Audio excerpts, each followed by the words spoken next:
الحمد للہ کفا وسلام علی عبادہ الذین اصطفى اما بعد فاعوذ باللہ من الشیطان الرجیم بسم اللہ الرحمن الرحیم النبی اولی بالمؤمنین من انفسهم وازواجہ امہاتہم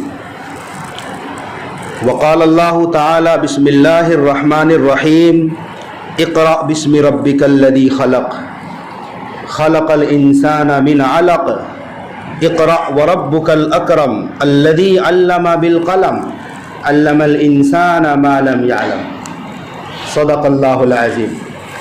معزز سامعین کرام، حاضرین جمعہ، آج کی گفتگو کا آغاز اس چھوٹے سے سوال سے کروں گا کہ پیارے آقا صلی اللہ علیہ وسلم پر سب سے پہلے کس نے ایمان لایا؟ وہ آپ اپنے ذہن میں رکھیں۔ اگر آپ کا یہ جواب ہے کہ ابو بکر ہے تو جواب غلط ہے۔ آپ صلی اللہ علیہ وسلم پر سب سے پہلے ایمان کس نے لایا؟ اس کا جواب ابھی آگے آپ کو ملے گا۔ حضرات، یہ مثل مشہور ہے کہ ہر کامیاب مرد کے پیچھے ایک عورت کا ہاتھ ہوتا ہے۔ جس طرح حضرت ابراہیم خلیل اللہ علیہ السلام اولو العزم پیغمبر ہیں، اللہ کے خلیل ہیں، تو آپ کے کامیابی کے پیچھے ہمیں حضرت سارہ اور حضرت ہاجرہ کا کردار نظر آتا ہے۔ موسیٰ علیہ السلام کی بلندی میں آپ کی پیچھے آپ کی ماں کی ہمدردی، ممتا اور تربیت اور آپ کی پرورش نظر آتی ہے۔ سیدنا حضرت عیسیٰ علیہ السلام اتنے بڑے اللہ کے رسول ہیں، وہاں آپ کی پیچھے آپ کی ماں حضرت مریم کا کردار نظر آتا ہے۔ ماں اگر ٹھیک ٹھاک ہوں، ماں کی تربیت اچھی ہوں، ماں کی پرورش اچھی ہوں، تو لڑکے ہمیشہ ہونہار نکلتے ہیں، با کمال نکلتے ہیں۔ ٹھیک اسی طرح رسول کریم صلی اللہ تعالی علیہ وسلم، یوں تو آپ فطرتاً نبی تھے، نبوت سے پہلے بھی آپ کی ہر ادا، آپ کی ہر عادت شریعت کے عین موافق تھی، نبوت سے پہلے بھی۔ لیکن آپ جس دن نبی بنے، یوں تو آپ آدم علیہ السلام سے پہلے نبی ہیں، چنانچہ آپ کے صفاتی ناموں میں ایک نام اول بھی ہے، ایک نام آخر بھی ہے۔ نبوت میں سب سے اول آپ کا درجہ ہے، لیکن دنیا میں آنے کے بعد ظاہری طور پر آپ 40 سال میں نبی بنے، تو نبی بننے کے بعد جس عورت نے آپ کو سوارا، تسلی دی، بھروسہ دیا، دلار دیا، پیار دیا، اس عورت کا نام ام المؤمنین، تمام مومنوں کی ماں حضرت خدیجہ الکبریٰ رضی اللہ تعالی عنہا ہے۔ حضرت خدیجہ کا بیان بہت کم ہوتا ہے عام طور پر، حضرت عائشہ کی شان میں بیان ہوتا ہے اور ازواج کی شان میں، لیکن اماں خدیجہ کی شان میں بیان بہت کم ہوتا ہے۔ حضرت خدیجہ رضی اللہ تعالی عنہا یہ ام المومنین ہے۔